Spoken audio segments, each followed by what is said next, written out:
I think I also tend to like things that have fantasy woven into them, sort of like if you took Lord of the Rings and just like wove it into a metal genre, basically like taking a story about Sauron and just putting it in metal form. I think I'm also drawn to genres of metal or just genres of music in general that have a lot of theatrics and are just extremely visually creative, and I think that makes sense given how biased I am towards visual arts myself, if you've noticed from my little crafty videos. So obviously I'm wearing a Behemoth shirt, if you can see that.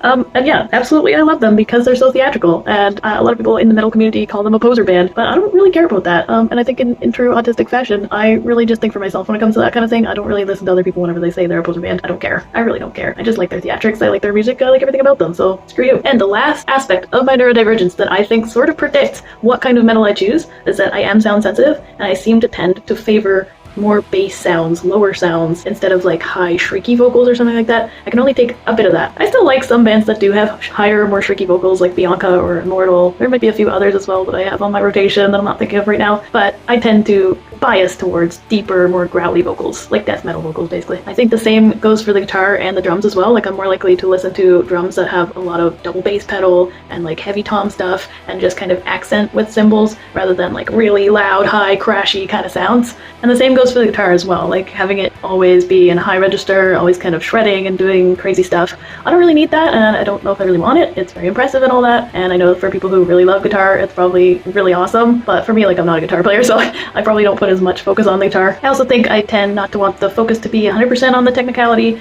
I like there to be a balance. I like the musicians to be able to take a backseat to the vocals or to share the spotlight a little bit and not just kind of all be going at once, you know?